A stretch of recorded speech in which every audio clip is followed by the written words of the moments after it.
할렐루야. 오늘도 끊을 수 없는 주님의 크신 사랑이 저와 여러분을 붙들고 있는 줄로 믿습니다. 4월 한 달 동안 부흥이라는 주제를 가지고 함께 말씀을 나누고 있는데요, 여러분, 부흥이라는 말은 뜻대로 되어지는 것입니다. 근데 성경에서 말하는 부흥은 내 뜻대로 되는 것이 아니라 하나님의 뜻대로 되는 것입니다. 우리는 그것이 좋은 것이고 옳은 것임을 믿습니다. 하나님이 선하시기에 선하신 하나님의 뜻이 이루어지는 것은 우리에게 좋은 것입니다. 하나님이 사랑이시기에 우리에게 행하시는 하나님의 선하신 일들 다 좋은 것입니다. 그러므로 우리가 주님을 신뢰함으로 따를 때 그것은 우리에게 좋은 것이고 그 뜻이 우리에게 이루어지는 것도 좋은 것입니다. 이것이 우리에게 부흥으로 다가오는 것입니다. 예수 그리스도는 십자가의 길을 걸으시면서 좋으신 하나님의 선한 뜻을 이루는 것을 택하셨습니다.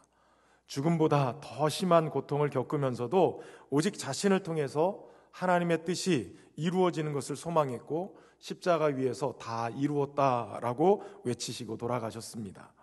주님이 다 이루었기 때문에 부흥이 일어납니다. 그 증거가 바로 예수님의 부활입니다. 죽음을 깨트리고 생명으로 일어난 주님의 부활은 오늘도 모든 믿는 자들에게 생명으로 죽음을 돌파할 수 있는 부흥의 힘을 허락합니다. 마귀는 죽음을 통해서 사람들을 두려움에 빠지게 하고 두려움으로 지배합니다. 그러나 우리 주님은 하나님의 말씀대로 순종하여 하나님의 뜻을 이루는 부흥을 이루셨기 때문에 그 주님의 부활에 함께 참여한 하나님의 백성들을 이 마귀의 지배에서 건져내시고 그 두려움으로부터 해방해 주시는 겁니다. 그래서 하나님의 소원을 이루시는 것이죠. 주님의 부활이 초대교회를 일으켰고 주님의 부활의 증인이 된 제자들은 놀랍게 부흥의 주역이 되었습니다. 오늘 본문은 초대교회에 일어난 부흥의 모습을 그려주고 있습니다. 오늘 본문을 통해서 부흥이 임하면 어떤 일이 일어나는지를 함께 살펴보겠습니다. 말씀을 통해서 우리 안에도 이런 부흥이 일어나기를 소망합니다. 우선 첫 번째, 부흥이 임하면 어떤 일이 일어나느냐? 주님을 위한 섬김이 넘치게 됩니다. 부활하신 예수님이 하나님 보좌 우편에 오르시고 남겨진 제자들은 위에서 능력으로 입혀질 때까지 예루살렘에 머물라는 주님의 말씀대로 그들은 마가다락방에 모여서 전심을 다해 기도하였습니다. 그때 오순절 성령 강림을 경험하게 되지요. 성령의 충만함을 입은 제자들이 오순절에 몰려든 사람들에게 나가서 각기 다른 방언으로 복음을 전하기 시작했어요. 그날에 회개하고 세례를 받은 신자들이 3,000명이나 더하는 놀라운 부흥을 경험하게 됩니다. 사람마다 두려워할 정도의 기사와 표적이 사도들을 통해서 일어나고 믿는 사람들이 함께 공동체 생활을 하는데 서로 물건을 통용하고 재산과 소유를 팔아서 각 사람의 필요를 따라 나눠주는 일들이 일어납니다. 날마다 마음을 같이 해서 성전에 모이기를 힘쓰고 집에서 떡을 떼며 기쁨과 순전한 마음으로 음식을 먹고 하나님을 찬미하는데 온 백성에게 칭송을 받게 됐다라는 거예요. 그렇게 되니까 주께서 구원받는 사람을 날마다 더하시는 역사가 일어나게 돼요. 하루는 나면서 못 걷게 된 성전 미문 앞에서 구걸하는 사람을 기도하러 올라가던 베드로가 예수님의 이름으로 일으켜 세우게 됩니다. 이 일로 인해서 베드로와 요한은 공회에 잡혀가서 위협과 협박을 받고 후에 매질까지 당하는 고난을 경험합니다. 그러나 성도들은 이 일로 인해서 기도하고 기도할수록 강력한 성령의 충만함을 경험하게 돼서 예수님의 이름 때문에 능력받는 일에 합당한 자로 여겨진 것을 기뻐했다라고 얘기합니다. 그들은 날마다 성전에 있든지 집에 있든지 예수는 그리스도라고 가르치기를 또 전도하기를 그치지 아니하였다라고 얘기해요. 이런 일련의 과정을 경험하면서 오늘 본문의 6장 1절에는 이렇게 기록하고 있습니다. 그때의 제자가 더 많아졌는데 헬라파 유대인들이 자기의 과부들이 매일의 구제에 빠짐으로 히브리파 사람을 원망하니 놀라운 붕의 역사가 일어나고 있고 제자들이 많아지고 있는데 초대교회에 위기를 가져오는 갈등의 상황이 벌어진 거예요. 헬라파 유대인들이 자기의 과부들이 매일의 구제 대상에서 빠지는 것 때문에 히브리파 사람들을 원망하는 일이 벌어졌다는 거예요. 가끔 교회에서 사역을 하다 보면 이런 구제 사역들 같은 경우에 이런 일들이 종종 벌어지는 것을 보게 됩니다. 누구는 구제 대상이 되어져서 그것을 받게 되어지는데 왜 나는 빠지는가? 작은 나눔에도 자신들이 대상에서 빠져서 섭섭해지는 거예요. 아니 조금만 덜 받아도 섭섭해집니다. 원망의 말이 나와요. 떡을 5개 주는데 그 중에서 나는 5개 받았는데 저 사람은 왜 6개 받는가? 이런 거 비교하면서 섭섭해지는 거예요. 아니 이런 것 때문에 이 정도로 가는가? 이렇게 느껴질 정도로 참 굉장히 당황스러울 때가 있어요. 심지어는 밖으로 나가는 이 구제품의 경우에는 교회 내에도 어려운 사람이 많은데 왜 그 사람들을 안 돕고 밖으로 이런 거 보내느냐라고 얘기하는 분들이 있어요. 그런데 참 재밌는 것은 정작 당사자들은 그런 얘기 한마디도 안 하는데 옆에서 자꾸 부추기는 사람들이 있다는 거예요. 선교할 때도 마찬가지예요. 국내에 어려운 사람도 있고 제대로 밥도 못 먹는 아이들이 있는데 국내에 돕지 않고 왜 자꾸 해외에다가 퍼다 주느냐라고 얘기하는 분들이 계세요. 근데 여러분 가만히 생각해 보면 70년 동안의 우리나라는 전쟁의 폐허 속에서 여기까지 오게 된 이유가 가만히 생각해 보면 다 하나님의 은혜예요. 해외 선교의 열정을 가지고 그리고 그 선교사님들이 한국에 왔다가 이 땅에 전쟁의 폐허 속에 바꿈는 이 백성들을 불쌍히 여겨서 하나님 앞에 기도하고 각 고국의 교회들에 가가지고 한국 교회를 도와야 되고 한국 백성을 도와야 된다고 요청해서 가져온 구제품들이 지금 우리가 여기까지 오게 만든 그 밑거름이 된 거예요. 만약에 그들이 해외에 우리도 힘든데 왜 해외에 선교해야 돼? 이렇게 얘기하고 안 했다면 지금의 우리는 없는 거예요. 여러분 그런데 이런 의문을 갖게 되어져요. 정말 성령 충만해서 부흥하는 초대교회가 구제 대상에서 제외됐다고 이렇게 원망하는 일이 있을까? 아니 예수님 믿는다는 게 멋진 일인 것 같은데 이렇게 쪼잔할 정도로 거기에 좀 빠졌다고 구제 대상에서 좀 빠졌다고 좀 덜 먹는다고 그것 때문에 이렇게 원망할 일인가? 이런 의문 들지 않으십니까? 성령 충만해서 놀라운 부흥이 일어나는데 각자 재산을 팔아서 사도들 발 앞에 두고 핍절한 사람이 없을 정도로 다 나눠주고 있는데 그런데 왜 이렇게까지 원망할 일인가? 이런 생각이 드는 거예요. 여러분 그런데 오늘 본문의 각주를 보면 구제라는 단어 앞에 성경에 보면 구제라는 단어 앞에 삶 써 있고 가로 닫고 이렇게 돼 있어요. 이걸 찾아서 내려가 보면 그 단어가 봉사 이렇게 써 있는 것을 보게 됩니다. 그러니까 헬라파 유대인들이 자기의 과부들이 구제 대상에서 제외됐다라고 해석할 수도 있지만 봉사라는 단어를 넣으면 이런 의미가 돼요. 헬라파 유대인들이 자기의 과부들이 매일에 봉사하는 일이 있는데 이 일에서 빠짐으로 히브리파 사람들을 원망했다라는 거예요. 신학교 1학년 때 신약학 교수님인 고 정기덕 교수님이 계세요. 이분 좀 괴짜적인 그런 분이기도 하시지만 이 본문을 해석하면서 그런 도전을 주는 거예요. 여러분들의 믿음의 선배들이 성령 충만해서 믿음 생활하고 목숨 걸고 신앙 생활하는데 그 구제 대상에서 빠졌다고 그 째째하게 그렇게 그것 때문에 삐지고 그것 때문에 원망하는 그런 모습을 보였다고 성경을 해석합니까? 뭔가 좀 이상하지 않습니까? 예수 믿는 게 그 정도밖에 안 됩니까? 자세히 보면 그게 아니라는 거예요. 도리어 그렇게 해석하면 안 되고 봉사하는 일에 빠지게 돼서 좀 아쉽다 이렇게 해석해야 된다는 거예요. 가만히 생각해보면 그 말이 맞는 것 같아요. 여러분 예수님 믿고 나서 성령 충만해지면 나타나는 현상이 뭔지 아십니까? 주님을 위해서 교회를 위해서 봉사하고 싶어져요.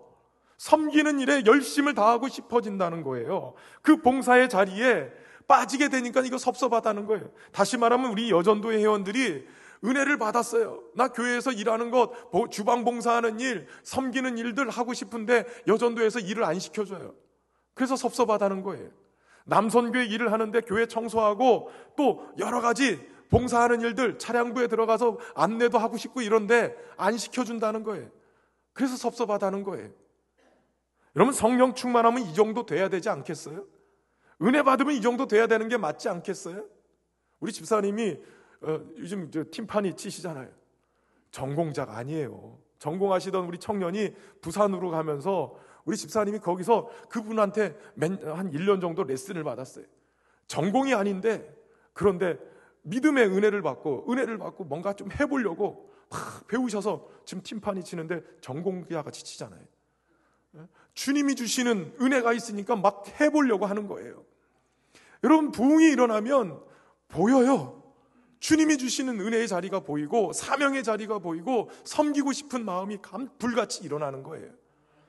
히스기야 왕 때에 아버지 아하스와는 달리 이 히스기야는 하나님께 인정받는 왕이죠. 아버지 아하스 왕은 이스라엘의 왕들이 행했던 그 길을 따라서 온갖 우상들을 부어 만들고 이방인들이 행했던 이 잔혹한 자식을 불에 던져서 사르는 인신제사를 도용한 사람이에요. 그 일을 행하게 되어지고 하나님의 진노를 사게 됐어요. 그런데 히스기야가 25세 왕이 되어져서 하나님 보시기에 정직히 행하려고 작정하고 종교개혁을 단행해요. 역대기 기자는 그를 여호와 보시기에 선과 정의와 진실함을 행하였고 모든 일에 하나님을 찾고 한마음으로 행하여 형통한 자여 되었다라고 얘기를 해요.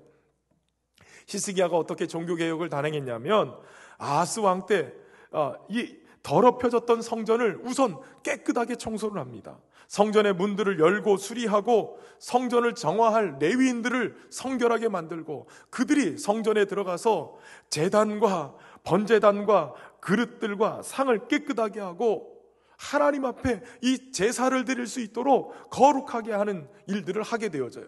2주 동안 청소를 해요. 그리고 성전 뜰에 있는 온갖 우상을 세워놓은 것들을 다 가져다가 기드론 시내에 갖다 버려버리는 거예요. 그리고 하나님 앞에 마침내 제사를 올려드립니다. 하나님 앞에 번제를 드릴 때 시로 노래하고 나팔을 불며 경배하고 찬양하는 일들, 다윗 왕 때 세웠던 그 찬양의 사역자들, 제사장들을 세워가지고 하나님 앞에 예배를 올려드리는 거예요. 그렇게 성전 예배를 회복한 히스기야가 온 이스라엘에 파바를 보내요. 사람들을 보내서 이스라엘 전역에 있는 사람들을 불러 모읍니다. 사실은 남왕국과 북왕국으로 이렇게 나누어져 있는데 북왕국은 아수르에 의해서 이미 초토화가 되어 있어요. 나라가 망하는 그 비참한 상황에 벌어져 있는 거예요. 그런데 히스기야는 남왕국 유다만 놓지 않고 저 북왕국 이스라엘까지 파바를 보내서 그 사람들에게 요청해요.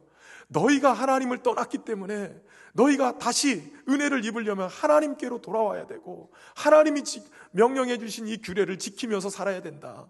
우리가 성전을 깨끗하게 하고 준비하였으니 이제 예루살렘에 와서 성전의 앞에서 우리가 유월절을 지키자. 그렇게 해서 보냈는데 다 조롱하고 조소하고 오질 않는 거예요. 그래도 몇 명은 그 이야기를 듣고 가슴에 주시는 은혜를 따라서 함께 참여하게 됩니다. 그런데 그렇게 하나님의 구원하신 은혜를 생각하면서 유월절을 참여하게 됐는데 백성들이 그 유월절 일주일 동안 그 유월절을 지키는 동안에 얼마나 많은 은혜를 받는지 예배를 드리면서 하나님 앞에 은혜를 받기 시작하는데 그 은혜가 너무 감격스럽고 큰 거예요. 일주일이 됐어요.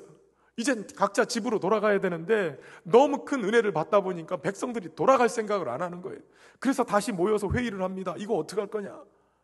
우리가 이 유월절을 일주일 더 연장합시다. 그래서 일주일을 더 연장해서 그곳에 있는 거예요. 히스기야도 온갖 동물들 다 내놓고 같이 먹을 수 있도록 방백들도 내놓고 그러면서 일주일 동안 부흥회를 한 번 더 하는 거예요. 여러분, 부흥회를 했는데 일주일 하다가 더 은혜가 넘쳐서 일주일 더 합시다. 이런 은혜가 벌어진 거예요. 그들이 큰 은혜를 받고 성경에 보면 유월절에 참여한 모든 백성이 크게 기뻐했고 그 소리가 하늘에 들리고 그 기도가 여호와의 처소 하늘에 이르는 은혜가 있었다라고 얘기해요. 성전 제사를 다 마치고 돌아가는 그들, 유월절을 마치고 돌아가는 그들이 은혜로 충만했어요. 그런데 집으로만 그냥 간 게 아니라 돌아가면서 각 마을에 세워놓은 온갖 우상들과 제단들을 다 부셔가지고 갖다가 버리게 되는 거예요. 가는 곳곳마다 그 정화하는 일들을 하게 되어졌어요. 그리고 돌아가서 이 성전 제사가 계속 유지가 되려면 제사장들과 레위인들이 전적으로 이 일을 섬겨야 되는데 예전에 하나님께서 명령해 주신 대로 이 제사장과 레위인들이 하나님 앞에 기업을 얻고 살아갈 수 있도록 온 지파들이 그들을 먹여 살리는 일을 해야 됐어요. 그래서 11조를 드려야 그들이 그것을 온전하게 이어갈 수 있었죠. 그래서 히스기야가 하나님 앞에 너희가 규례를 지키면서 이렇게 이 성전 제사를 이어갈 수 있도록 그렇게 11조를 드리라 라고 명령을 해요. 그런데 놀라운 거는 이 성도들이요, 돌아가서 성전 제사가 계속될 수 있도록 모든 곡식의 첫소산을 드리는 거예요. 그리고 11조도 갖다 두는데 어느 정도냐면 이 일이 7째 달까지 이르렀고 성전 앞에 쌓을 곳이 없도록 더미를 이루고 계속 쌓여져 있었다라는 거예요. 그래서 결국 히스기야가 성전 안에 창고를 만들고 그곳에 다 두고 사람을 세워서 이것을 자기 번이 아니더라도 그냥 다음번에 와서 성전 제사를 집례할 그러한 제사장들 곳곳까지 다 이것이 흘러갈 수 있도록 만들어줬어요. 한마디로 얘기하면 은혜를 받으니까, 부흥이 임하니까 하나님 앞에 더 많은 것 드리려고 하다 보니 쌓아놓다는 거예요. 부흥이 임하면 늘 넘치게 되어 있어요. 헌신된 믿음의 사람이 넘치고 은혜를 사모하여 모이는 예배자들로 넘치고 첫소산과 11조가 넘치고 부족함 없이 뭐든지 넘치는 역사가 일어나게 되는 거예요. 성령 충만하고 은혜가 충만하여 심령의 부흥이 일어나면 어디든지 주를 위한, 교회를 위한 사역의 자리가 보이고 그곳에는 일꾼이 넘치게 되는 거예요. 어느 교회는 찬양대나 교사의 자리가 비지 않아서 순번 대기를 하고 있는데 몇 년을 기다린다는 거예요. 찬양대 한번 들어가면 돌아가실 때까지 안 나간대요. 그 찬양대를 어떻게든 그냥 목숨 걸고, 한 줄에도 빠지면 누가 탁 들어가니까 목숨 걸고 그걸 한다는 거예요. 그래서 들어가실 분들은 얼른 돌아가시라고 기도하는지는 모르겠지만 그 정도로 몇 년을 기다려야 된다는 거예요. 일꾼이 차고 넘친다는 거예요. 용서하고 들으세요. 제가 그렇다는 얘기가 아니에요. 그 교회는 목회자들 식사 대접만 하려고 해도 몇 년을 기다려야 된대요. 우리 교회는 안 그래요. 그러니까 염려하지 말고 대기 타세요. 용서하세요. 부흥이 일어나면 여러분 주님을 위해서 일하고 싶어져요. 주님을 위해서 더 드리고 싶어지고요. 내 시간과 내 정열과 나의 모든 힘을 주님을 위해서 드리고 싶어 하는 거예요. 우크라이나 사태가 딱 일어나니까 제일 먼저 미국에서 어디서 막 우리나라 사람들 송솔나무 뭐 이런 분들 우리 교회에 와서도 콘서트 했잖아요. 제일 먼저 싸들고 들어가는 거예요.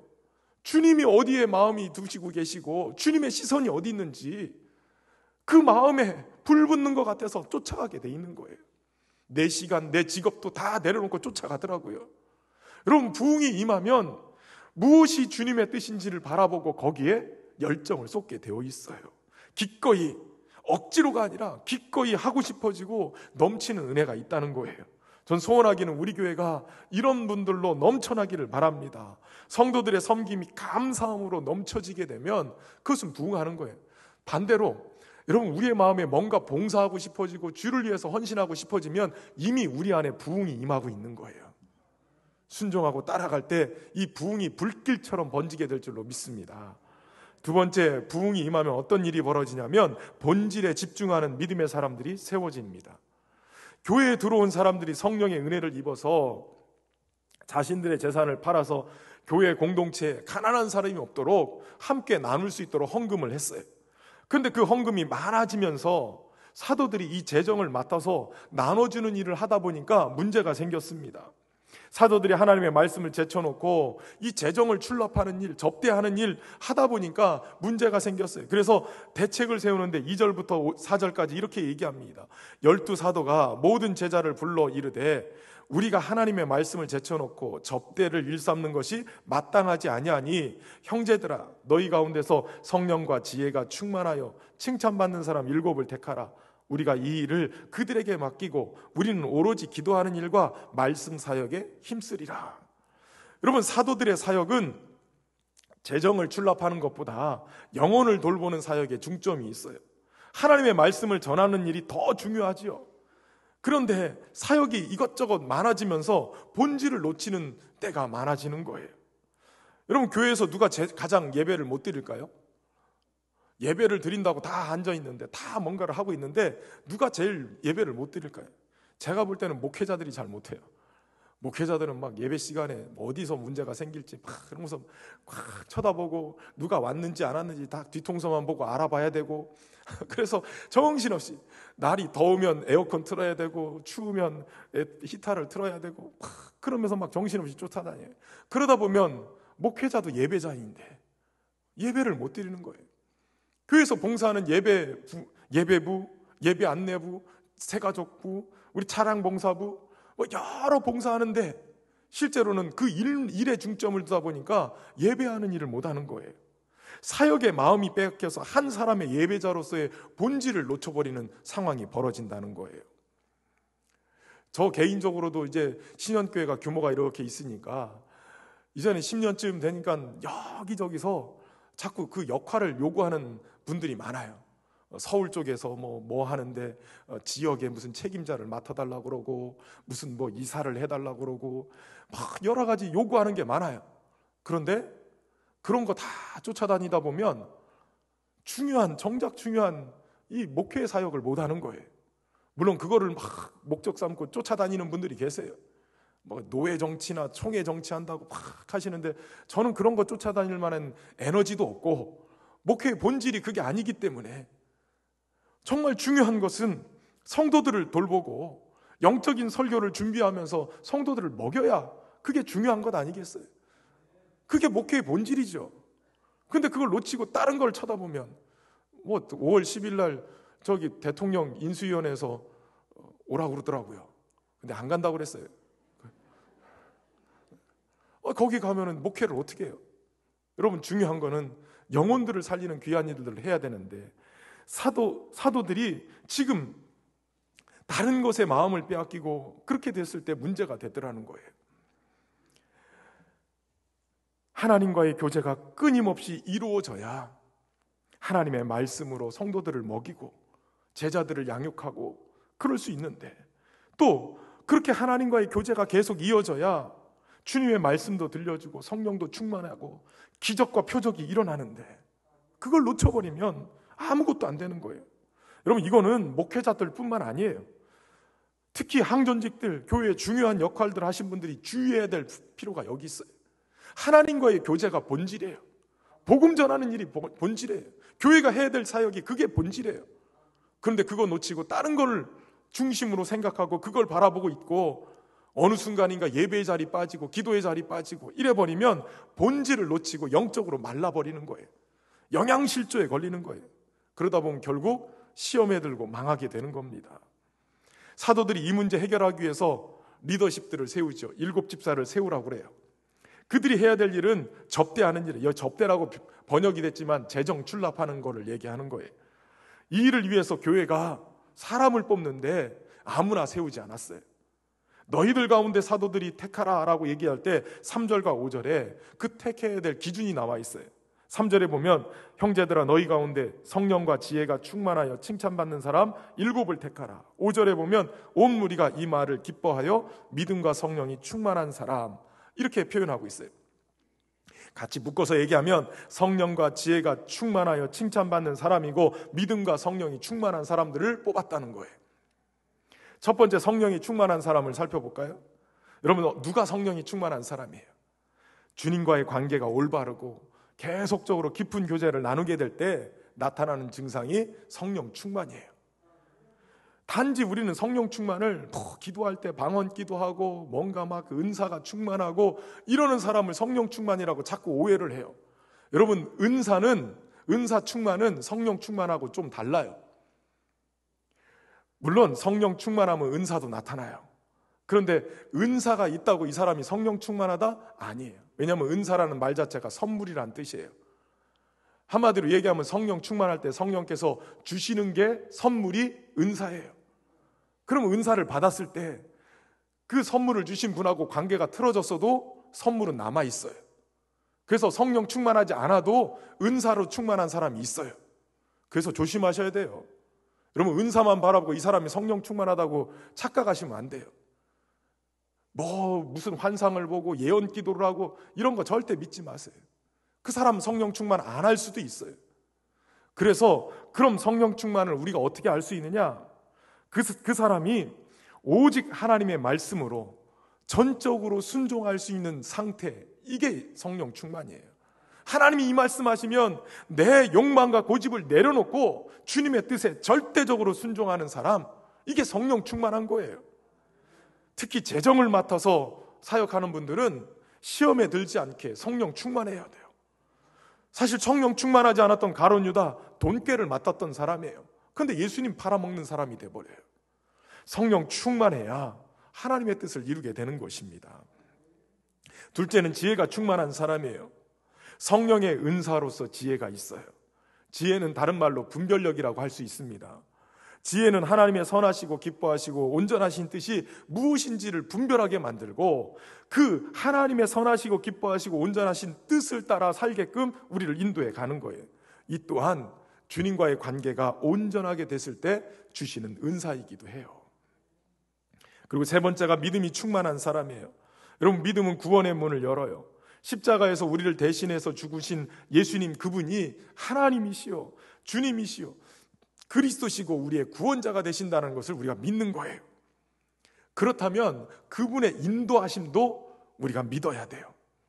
그분의 인도하심을 믿고 그분을 인도하심을 따라 순종하는 삶을 살아가는 것이죠. 그리고 또 중요한 것은 믿으면 역사가 일어나요. 믿음이 역사를 일으킨단 말이에요. 그렇기 때문에 믿는 사람들은, 믿음을 가지고 있는 사람들은 삶의 현장 속에서 하나님이 만지신 삶의 흔적들, 확신들을 가지고 있는 신앙의 기념비들이 세워져 있는 신앙의 흔적들이 있는 사람들인 거예요. 그런 흔적들이 많아지기를 주의 이름으로 축원합니다. 넷째는 칭찬받는 사람이죠. 여러분, 믿음이 있어야 성령 충만하고, 성령 충만하면 성령이 분별케 하시는 지혜가 충만하게 되어집니다. 그리고 그 분별하는 것으로 삶을 살아가면 어떻게 됩니까? 칭찬받는 사람이 되는 거예요. 칭찬은 교회의 덕을 세우고 복음을 전하는 데 중요한 통로를 열어놓게 됩니다. 그러니까 복음으로 삶을 살아가면 칭찬받게 되고 그 칭찬이 결국 어두운 세상을 구원하는, 비추는 빛의 통로가 되는 거예요. 복음의 빛으로 세상을 비추는, 복음의 삶으로 세상을 비추는 교회가 그냥 나온 게 아니라 이게 복음의 핵심인 거예요. 초대교회는 이렇게 성령과 지혜, 믿음이 충만해서 칭찬받는 자 7을 택해서 집사로 세우게 됩니다. 그 집사들의 이름이 스데반, 빌립, 브로고노, 니가노르, 디몬과 바네마, 또 니골라라고 얘기해요. 스데반은 면류관이라는 뜻이고 그는 순교자였습니다. 빌립은 말을 사랑하는 자라는데 그는 전도자였어요. 그리고 브로고노는 합창 지도자이기도 했지만 요한행전을 썼던 그런 저자이기도 하고 베드로에 의해서 니코메디아의 감독이 됐는데 안디옥에서 순교했다고 그래요. 니가노르도 승리자라는 뜻인데 70문도 중에 한 사람이었고 전설에 의하면 스데반과 함께 순교했었다라고 얘기를 합니다. 디모는 존경스럽다는 뜻인데 보스트라 감독이 돼서 훗날 화형을 당하면서 순교했어요. 니골라는 백성을 이긴다라는 뜻이에요. 이 7 집사의 이름을 가만히 살펴보면 빌립 집사 말고는 거의 대부분 이름이 헬라식 이름이라는 걸 알게 되어져요. 다시 말하면 그들은 거의 헬라파 유대인이 대부분이었다는 거예요. 앞에서 초대교회 공동체가 위기를 겪고 있을 때 헬라파 유대인들의 이 과부들이 구제 대상이 됐든 섬기는 일이 됐든 봉사하는 일에서 제외가 돼서 그래서 갈등이 일어날 때 초대교회는 이렇게 성령이 충만하고 믿음이 충만하고 지혜가 충만하고 칭찬받는 일꾼들을 세우면서 그 갈등의 자리에서 평화를 일구는 그러한 다리를 놓는 역할을 이들에게 맡겼다는 거예요. 그래서 결국은 갈등이 가라앉게 되어지고 그들로 인해서 교회는 더욱 평안하고 안정된 부흥을 경험하게 됩니다. 저는 소망하기는 우리 교회에 갈등의 자리마다 이렇게 본질에 충실한 믿음의 사람들이 잘 세워져서 교회가 평안하게 부흥하는 역사가 일어나기를 바랍니다. 저와 여러분이 분주함보다는 본질에 집중해서 부르심에 합당한 그러한 모습으로 살아갈 수 있는 믿음의 사람들 되기를 바랍니다. 그런데 한 가지 짚고 넘어가야 될 게 있어요. 오늘 7 집사 중에 하나, 니골라라는 집사예요. 그는 유대교에서 입교한 안디옥 사람 7명 중에 한 사람이에요. 그런데 후일에 그가 타락해요. 무율법주의의 니골라당을 만든 사람이에요. 그래서 요한계시록에 보면 사도 요한이 영지주의 이단을 가르쳐서 니골라당이다 라고 부를 정도로 초대교회를 흔들어버리는 그러한 사람 중에 한 사람이 돼버려요. 이 말은 무슨 얘기냐면, 여러분, 예수님의 12제자 중에도 가룟 유다가 있었듯이 초대교회 부흥의 역사 속에도 세운 7집사 중에도 니골라라는 사람이 있었다는 거예요. 다 7집사 중에 대부분은 복음을 전하고 순교하는 그러한 일들에 앞장섰던 사람들이었어요. 그런데 니골라는 도리어 교회를 해치고 망가뜨리는 일을 해버리게 되는 거예요. 우리도 정신 차리지 않고 본질에 집중하지 않으면 엉뚱한 길로 가다가 니골라처럼 빠지게 될 수 있다는 거예요. 그래서 늘 깨어서 교만하지 않고 본질에 집중해서 신실하게 교회를 섬기는 일꾼이 될 수 있도록 깨어 있어야 된다는 거예요. 저 여러분이 그렇게 주님 안에서 헌신된 믿음의 사람들 되기를 주의 이름으로 축원합니다. 주님의 부흥이 임하면 세 번째 어떤 일이 벌어지냐면, 하나님의 말씀이 점점 왕성하여 제자의 수가 심히 많아지는 역사가 일어나요. 본문 7절에 부흥하는 교회의 모습을 이렇게 기록하고 있죠. 하나님의 말씀이 점점 왕성하여 예루살렘에 있는 제자의 수가 심히 많아지고 허다한 제사장의 무리도 이도에 복종하니라. 첫 번째, 하나님의 말씀이 점점 왕성해졌다는 거예요. 여러분, 부흥은 숫자만 많아지는 게 아니에요. 부흥의 중심에는 하나님의 말씀이 왕성해지는 거예요. 말씀의 부흥이 일어나야 진정한 부흥이 일어나는 거예요. 부흥에는 예배의 회복이 있고 헌신의 회복이 있고 순종의 삶의 회복이 있어요. 근데 그 중심에는 하나님의 말씀의 회복이 있는 거예요. 히스기야도 규례대로, 다시 말하면 하나님의 말씀대로 하나님의 구원을 기억하면서 유월절에 모이고 제사를 드릴 때 그때 놀라운 기쁨과 감격으로 그런 부흥을 경험했던 것처럼 하나님의 말씀으로 돌아갈 때 이 부흥이 일어나는 거예요. 우리에게 부흥이 일어날 때 나타나는 특징이 바로 하나님의 말씀과 관련돼 있는 거예요.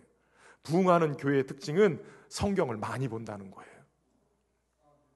성경을 많이 읽고 공부하고 묵상하고 기도를 해도 말씀을 붙들고 기도하는 말씀 기도가 일어나게 돼요. 저는 신학교 들어가기 전부터 서울의 온누리교회를 자주 갔어요. 경배와 찬양 훈련을 받을 때도 온누리교회 가서, 그리고 1:1 제자 양육 훈련 받을 때도, 무슨 비전 스쿨에서 목회자 훈련 받을 때도 여러 번 온누리교회를 갔습니다. 왜냐하면 온누리교회가 우리 교단에서는 그래도 막 부흥하고 큰 사역들을 감당하고 있어서 일부러 거기를 갔어요. 그런데 갈 때마다 느끼는 것은 수련회로 오면 숙소가 다 예배실들, 조만한 예배실들을 거기다 숙소를 다 놓는 거예요. 그러면 저희는 다 짐을 거기다 놓고 집회하러 본당으로 올라가면 그 짐을 누가 훔쳐갈까 봐 꼭 사람들을 세워놓는데, 청년을 세워놓든 집사님들을 세워놓든 그렇게 세우는 거예요. 입구에 세워져 있는 이 청년들은 그냥 집만 지키고 있는 거예요. 거기서 다른 것 하지 않아요. 성경을 보고 있더라고요. 근데 성경을 보는 그들의 성경을 볼 때 제가 깜짝 놀랐어요. 그 성경에 다 밑줄이 거 있고 글들이 다 써 있고 묵상하면서 깨닫는 것들이 다 적혀져 있는데, 목회자인 저보다 그 성경을 얼마나 많이 봤는지 너덜너덜해지는 거예요. 그 모습을 보면서 온누리교회가 그냥 온누리교회가 아니구나. 하나님의 말씀을 묵상하고 저렇게 열심히 공부하고 저렇게 읽으니까 그게 부흥의 역사의 기초가 됐구나. 제가 깨달은 거예요. 여러분, 하나님의 말씀을 묵상하면서 그렇게 열심히 공부하니까 마음속에, 삶 속에 계속 들어있는 게 뭡니까? 하나님의 말씀이죠. 말씀이 기초가 되고 바탕이 되니까 모이기만 하면 무슨 얘기를 할까요? 말씀, 은혜 받은 얘기하는 거예요. 예수님 얘기하는 거예요. 받은 은혜를 같이 나누면서 시간 가는 줄 모르고 그렇게 집중하게 되는 거예요. 예수님께 집중하게 되고 하나님의 비밀이신 예수님을 더 알기 위해서 갈급해서 더 모이게 되는 거예요. 그리고 또 말씀이신 예수님을 증거하는 자들이 그렇게 많아지는 거예요. 그럼 부흥하는 교회는 말씀과 함께 부흥하는 거예요. 말씀이신 예수님 얘기를 많이 하게 돼 있는 거예요. 말씀 묵상을 하니까 설교를 들을 때나 큐티를 할 때나 기도할 때나 성령께서 말씀을 깨닫게 함으로 은혜를 주세요. 가끔 제가 설교를 하면 제 설교보다 더 깊은 은혜를 경험하는 분들이 가끔 계세요. 제가 전하려고 준비했던 이 말씀의 원고보다 한 단계 더 깊이 들어가서 깨달았다 그러면서 말씀해 주시는 분들이 있어요. 제가 그때는 좀 부끄러워져요. 좀 더 묵상할 걸. 조금 더 깊이 묵상하면 그런 말씀을, 그런데도 또 은혜롭게 그분들은 그 말씀을 캐치해서 은혜를 받는 거예요. 그러면서 제가 깨닫는 거는 적어도 이분들이 그런 은혜를 받는 이유는 평상시에 하나님 말씀에 대한 묵상과 깊은 그러한 묵상이 있었기 때문이구나 라는 걸 깨달아요. 커피 브레이크 성경 공부나 제자 훈련을 해가면서 우리 성도들과 말씀을 같이 나눌 때가 많아요. 그러면 그렇게 말씀을 깊이 경험하고 은혜를 받은 사람들은 꼭 반드시 설교의 은혜를 받더라고요. 그러면 설교의 은혜를 받으려면 평상시에도 하나님 말씀을 많이 묵상하세요. 그럼 그 말씀을 끌어모이게 되고 그 말씀의 깊이를 경험하게 만드는 거예요. 부흥하는 교회는 말씀대로 사는 자들이 많아져요. 교회는 더 풍성한 은혜를 누리고 웬만해서는 시험에 들지 않습니다. 믿음은 들음에서 나고 들음은 그리스도의 말씀으로 말미암기 때문에 그래요. 말씀대로 삶에 적용하고 말씀대로 살아보니 말씀 속에서 체득되어진 은혜들이 삶을 더 견고하게 만드는 것입니다. 저와 여러분의 심령에 말씀이 왕성하게 부흥하는 역사가 일어나길 바랍니다.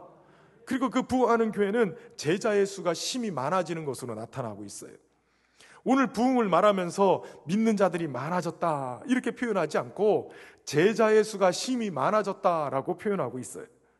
여러분, 예수님이 이 땅에 오셔서 하나님의 일을 할 때 제일 먼저 하신 일은 제자를 부르는 일이었어요. 오셔서 무슨 책을 쓰셨거나 조직을 만드셨거나 건물을 만들어서 일하지 않고 소수의 사람을 택해서 그들을 제자로 세우셨어요.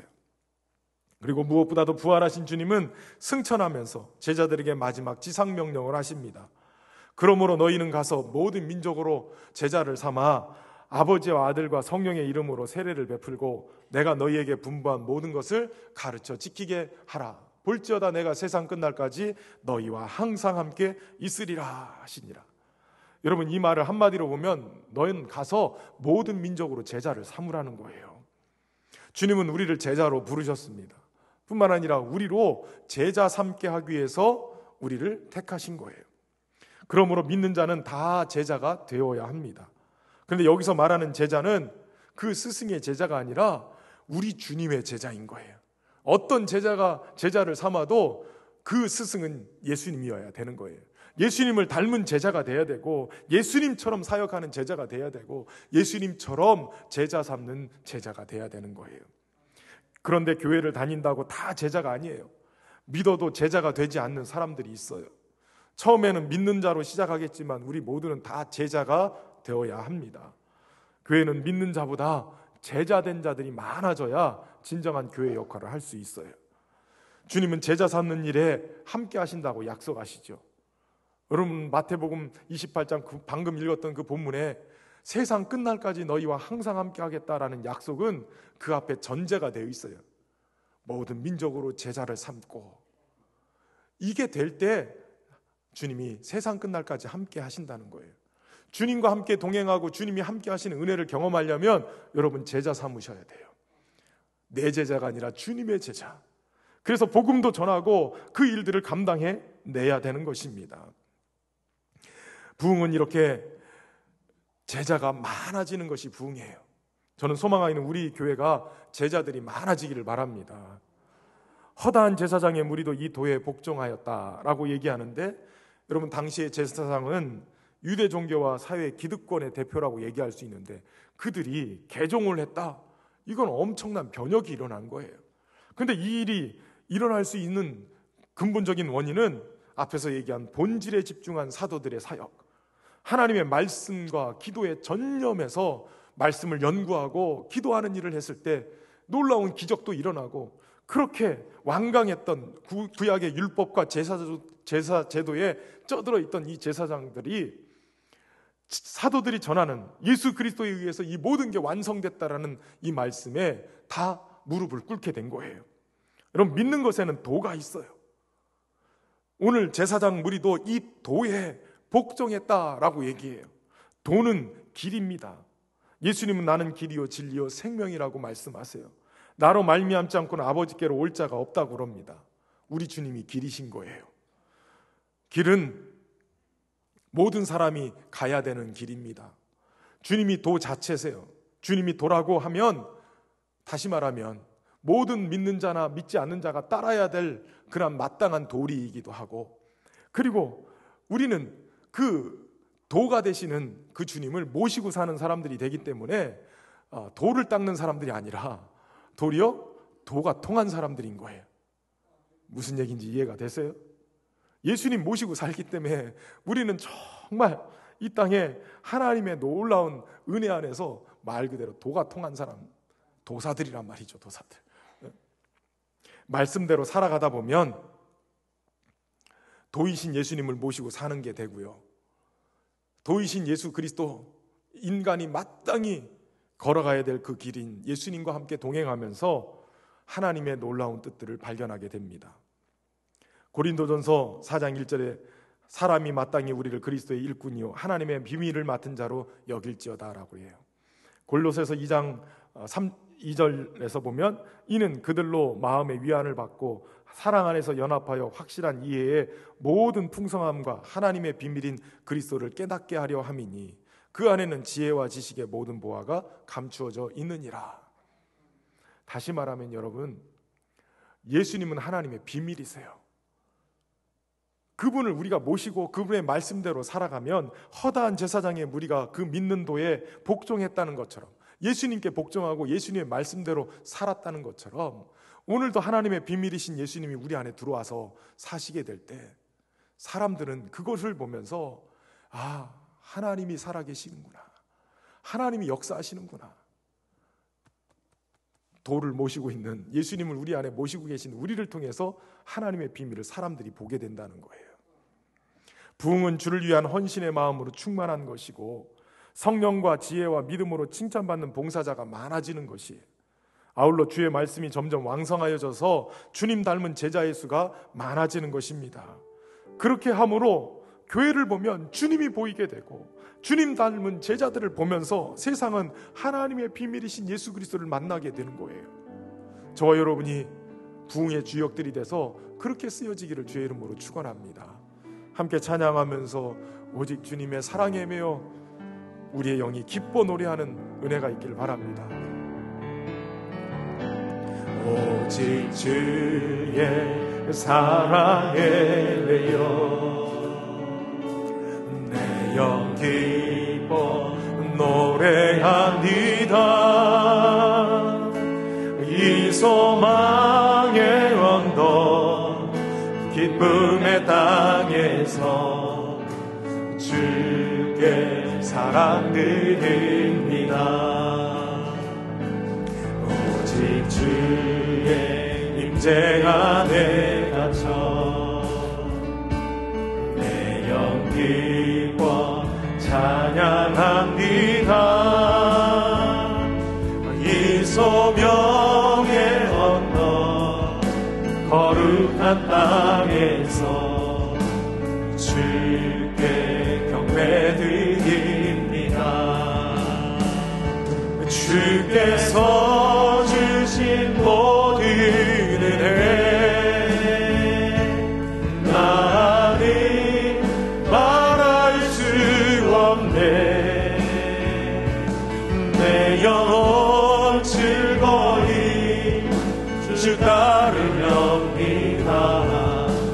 주께 내 삶들이 주께서 주신 모든 은혜, 주께서 주신 모든 은혜 나는 말할 수 없네.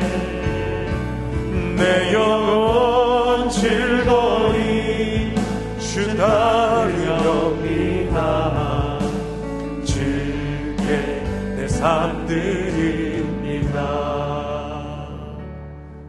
오늘도 살아계셔서 역사하시는 하나님, 초대교회의 부흥을 허락하셔서 주님을 위한 헌신의 마음들이 섬김이 넘치게 하시고 성령과 지혜와 믿음과 칭찬이 충만하여서 하나님께 영광을 돌리는 믿음의 본질을 붙들고 있는 사람들이 많아지게 하시고, 말씀이 왕성하여서 제자의 수가 많아지는 그러한 부흥의 역사를 보게 하시니 감사합니다.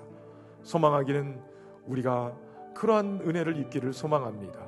주의 몸된 교회가 이렇게 부흥의 은혜를 입어서 오직 하나님의 영광을 드러내고 많은 사람들이 하나님의 비밀인 예수 그리스도를 볼 수 있는 그러한 아름다운 교회가 되도록 은혜를 베풀어 주옵소서. 오늘도 흩어지는 교회로 모든 성도들이 삶의 자리의 현장에 나아갈 때 하나님, 저들을 통해서 주님이 보여지는 은혜가 있도록 축복해 주옵소서. 예수님의 이름으로 기도하옵나이다.